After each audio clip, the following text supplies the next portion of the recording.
This is Optimal Living Daily, episode 2469, The Most Valuable Lesson My Father Ever Taught Me, by Helene Massicotte of freetopursue.com. And I'm Justin Malik, and we're going to get right to it as we optimize your life. The Most Valuable Lesson My Father Ever Taught Me, by Helene Massicotte of freetopursue.com. It was in late July 1995. My parents were on the first day of a 6-week holiday in northern Saskatchewan, the longest vacation they'd ever taken by far, when I got the call from an ER physician working at the local hospital. Her voice was calm and somewhat soothing when she informed me that my father had just died from a massive heart attack while out cycling that morning. He was 46. I was 19. That day, my life changed dramatically as I lost an important positive influence in my life. That day was also the day I received a gift that has been my faithful guide for years. Without knowing it, I received a dose of stoicism that altered my perceptions regarding what matters. I haven't always walked the perfect path the Stoics suggest, but I want to share this perspective with you nonetheless because I'm grateful for what it's done and continues to do for me. I'm not afraid to think about the ultimate worst-case scenario. Realizing that a similar fate may await me, I've put a lot of weight on not waiting to do the things I want to do. Coming to terms with my own mortality has led me to enjoy a lot of fun and interesting experiences over the nearly 20 years since my father's passing, because I never felt I could put something off if it really mattered to me. I wanted to make sure I could experience it all. Here are the guidelines I've created for myself based on the gift of knowing that my time is finite. Number 1, don't put it off. Because I don't take for granted that I'll ever reach retirement, I've engaged in retirement-like activities and am an avid believer in the power of the bucket list. Examples include A, seeking out new experiences, trying new things on a regular basis, anything that strikes my fancy from food to adrenaline-pumping thrills. B, embracing learning and growth for its own sake, taking time away from income-related work to learn, whether it's in a structured setting or on my own. C, buying freedom, steering clear of financial obligations by saving early and spending less to have the peace of mind and freedom that comes along with it. D, pulling the plug, leaving a corporate job despite its high status, great pension, and benefits to avoid turning into a member of the Walking Dead. Leaving a group or activity regardless of sunk costs, taking leave from a given activity to recharge.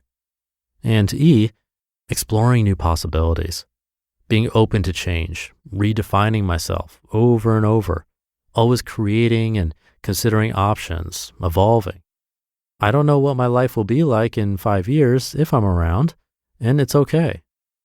Number 2, ask the all-important question. If I don't wake up tomorrow, am I satisfied with the life I've lived? This is the question I find myself reflecting on most evenings and find it soothing as opposed to morbid. Most nights I answer yes, and if there are too many nights I feel the need to answer no, I know something has to change and I feel empowered to change it. These questions have enabled me to live a better life and avoid spending too many days or weeks doing things that I'd eventually regret having spent time on. And number 3, live in the now. I may not live another day, and by thinking this thought, I take pleasure in the little things and find myself taking fuller advantage of what each daily activity gives me, joy. I strive to be productive because that makes me feel good. I strive to do what matters most to me on the priorities list, and am getting better at dropping the artificial to-dos. That doesn't mean that I want to act selfishly and trash my health. To the contrary, when I behave in a way that's not in line with my values, I experience regret and I can't say I feel good at the end of the day. That keeps me moving, eating well, and grateful for what I can do for myself and others. It also doesn't mean I don't make plans. Of course I do. Making plans makes me happier today.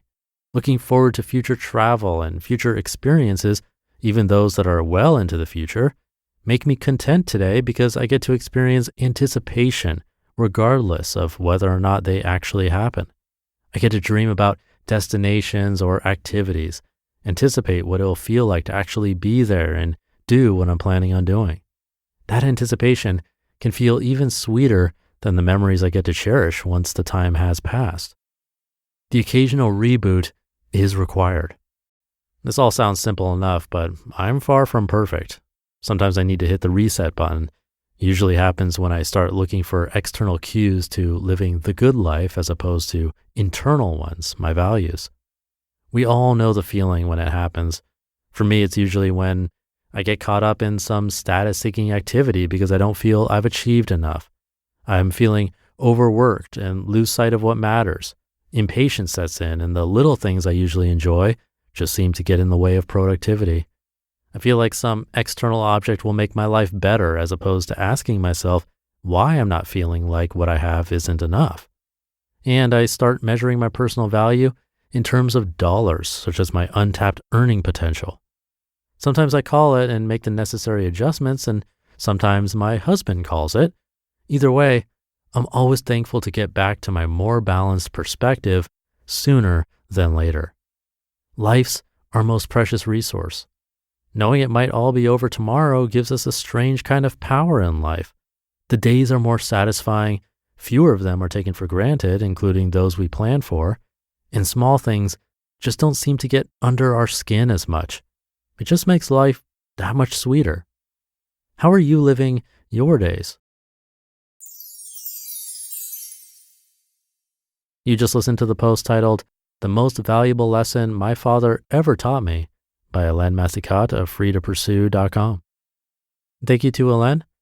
What's crazy is that way back in September of 2018, so that's about 4 years ago now, I read an article from her titled, "You Just Never Know," which goes a bit more into detail about her dad's death when she was 19 years old. And I still remember parts of that article. Well, for multiple reasons. First, it's really good. I recommend checking it out or listening to it. That was episode 1023. But also because I was the same age when I lost my dad. And the author, Helene, was at a personal finance conference that I also attended. And she told me that she listened to that episode while she was there right before we met and was crying hearing it. So it's something I'll always remember, one of the more impactful articles for me. And it really does put things in perspective. I really like the idea of engaging in retirement-like activities now when we have the chance.